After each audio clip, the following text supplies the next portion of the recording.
संत ज्ञानेश्वर माऊलींना घडवणारे गुरु कोण होते? अवघ्या 28व्या वर्षी संजीवन समाधी का घेतली?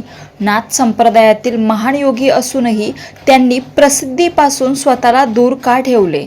आणि ज्ञानेश्वर, सोपानदेव व मुक्ताबाई यांचे जीवन घडवण्यात त्यांचे नेमके योगदान काय होते? आज आपण जाणून घेणार आहोत.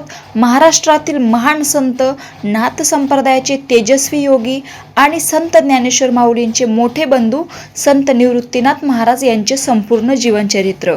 व्हिडिओ शेवटपर्यंत नक्की बघा, कारण शेवटी आपण त्यांच्या जीवनातून मिळणाऱ्या अमूल्य शिकवणीही बघणार आहोत. संत निवृत्तीनाथांचा जन्म शके 1195 म्हणजे सन 1273 माद वद्य प्रतिपदा सोमवारी श्री क्षेत्र आळंदी येथे झाला. त्यांचे मूळ घराणे आपेगावचे होते. विठ्ठलपंत कुलकर्णी आणि रुक्मिणी माता हे त्यांचे आई वडील होते. त्यांच्या 4 भावंडांमध्ये निवृत्तीनाथ हे सर्वात मोठे होते.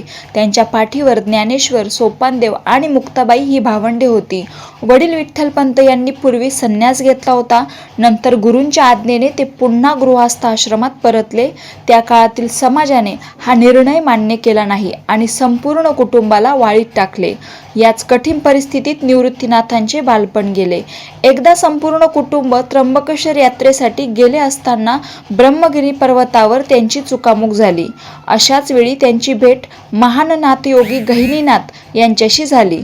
गहिनीनाथांनी त्यांना नाथ संप्रदायाची दीक्षा दिली, योगविद्या शिकवली आणि आत्मज्ञानाचा मार्ग दाखवला. याच क्षणापासून निवृत्तीनाथांचे जीवन पूर्णपणे बदलले. दीक्षा घेतल्यानंतर निवृत्तीनाथांनी आपल्या धाकट्या भावाला संत ज्ञानेश्वरांना आध्यात्मिक मार्गदर्शन केले. फक्त मोठे भाऊ म्हणून नव्हे, तर गुरु म्हणून त्यांनी ज्ञानेश्वरांना आत्मज्ञानाची दिशा दिली. ज्ञानेश्वर माऊलींनी स्वतः अनेक ठिकाणी आपल्या गुरूंचा गौरव केला आहे. त्यांच्या प्रत्येक कार्यामागे निवृत्तीनाथांचे मार्गदर्शन होते. जेव्हा ज्ञानेश्वर माऊलींनी भगवद्गीतेवर मराठी भाषेत भाष्य करण्याचा विचार केला, तेव्हा त्यामागे निवृत्तीनाथ महाराजांचीच आज्ञा आणि प्रेरणा होती. त्यांच्या आशीर्वादामुळेच नेवासे येथे ज्ञानेश्वरी या महान ग्रंथाची निर्मिती झाली. हा ग्रंथ आजही लाखो भक्तांसाठी अध्यात्माचा दीपस्तंभ मानला जातो. त्या काळातील योगी चांगदेव महाराज आपल्या योगसिद्धीमुळे प्रसिद्ध होते. त्यांना आपल्या सामर्थ्याचा अभिमानही होता. संत ज्ञानेश्वर, संत निवृत्तीनाथ, संत सोपानदेव आणि संत मुक्ताबाई यांच्या आध्यात्मिक तेजाची बातमी त्यांच्यापर्यंत पोहोचली. त्यांची परीक्षा घेण्यासाठी चांगदेव महाराज वाघावर स्वार होऊन आणि हातात जिवंत नागाचा चाबूक घेऊन आले. परंतु निवृत्तीनाथांच्या शांत मार्गदर्शनाखाली ज्ञानेश्वर माऊलींनी निर्जीव भिंत चालवली. हे अद्भुत दृश्य पाहून चांगदेवाचा अहंकार क्षणात नाहीसा झाला. त्यांनी 4ही संतांना वंदन केले आणि आत्मज्ञानाचा स्वीकार केला. या प्रसंगातून संत निवृत्तीनाथांनी जगाला शिकवले की चमत्कारापेक्षा नम्रता आणि आत्मज्ञान श्रेष्ठ असते. निवृत्तीनाथांचे 400 अभंग उपलब्ध आहेत.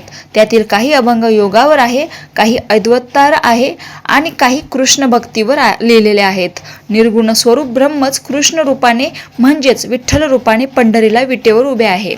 हा बोध निवृत्तीनाथांकडूनच ज्ञानदेवांना आणि पर्यायाने साऱ्या संतांना मिळाला. कृष्ण म्हणजेच विठ्ठल हे सांगताना निवृत्तीनाथ लिहितात, प्राणी या उद्धार सर्व हा श्रीधर, ब्रह्म हे साचार कृष्णमूर्ती, ते रूप भोरे पांडुरंग खरे, पुंडलिक निर्धरे उभे असे, युगे 28 उभा ऋषिकेश, पुंडलिक सौरस पुरवित, निवृत्तीचे गुज पांडुरंग बीज, विश्वजन काज पुरे कोड. वारकरी पंथात शिव आणि विष्णू यामध्ये अभेद मानला जातो. पंढरपुरात श्री विठ्ठलाच्या मस्तकावर शिवलिंग आहे. त्यावरूनच विठ्ठलाने शंभू महादेवास मस्तकी धारण करून आपला त्याविषयीचा आदरभाव दाखविला अशी भाविकांची श्रद्धा आहे. निवृत्तीनाथांनी हरिहरांच्या या अभेदाबद्दल सुद्धा म्हटले आहे की, रूप पाहता तरी डोळसू, सुंदर पाहता गोपवेशू, महिमा वर्णता महेशू, जेने मस्तकी वाहिला. या संसाराच्या बंधनातून एक श्रीहरी वाचून आम्हाला दुसरा कोण सोडविणार?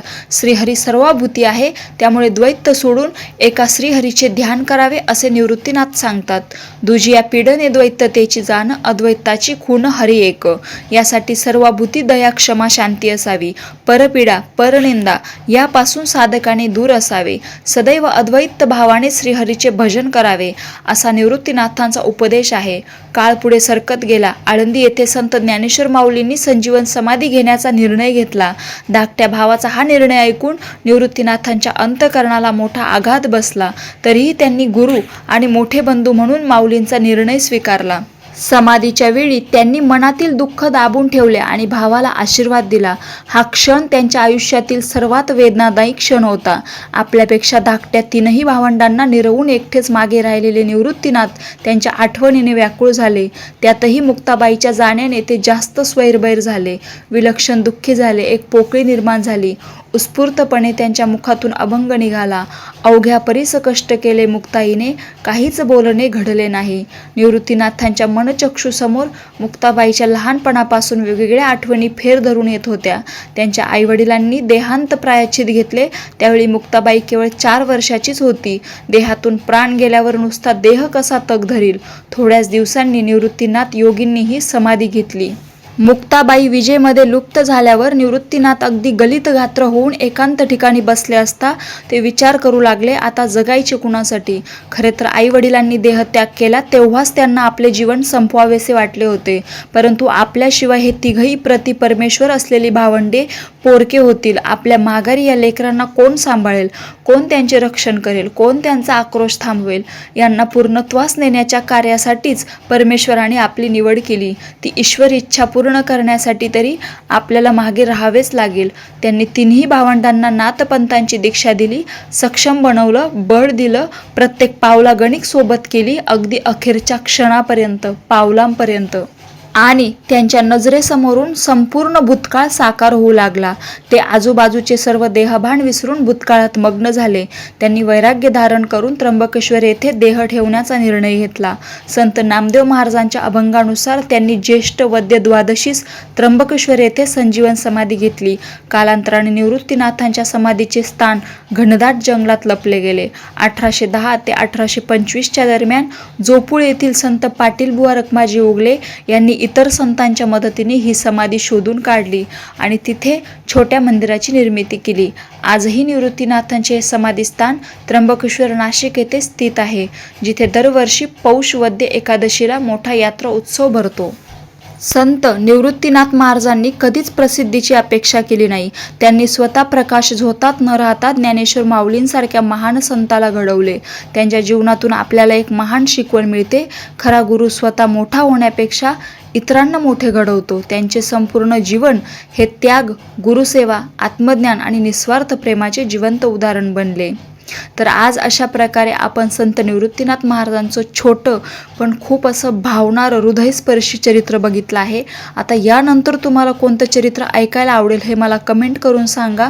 आणि तुम्ही अजूनपर्यंत संत जनाबाई, संत सोयराबाई, संत विसोबा खेचर, संत सोपान काका यांचं चरित्र बघितलं नसेल तर आपल्या चॅनलला जाऊन व्हिजिट करा. यावर मी सर्व व्हिडिओ अपलोड केलेले आहे आणि अशाच चरित्रासाठी, माहितीसाठी आपल्या ह्या चॅनलला सबस्क्राईब करून ठेवा, जेणेकरून तुमच्यापर्यंत असेच व्हिडिओ वेळोवेळी पोहोचत जातील. रामकृष्ण हरी.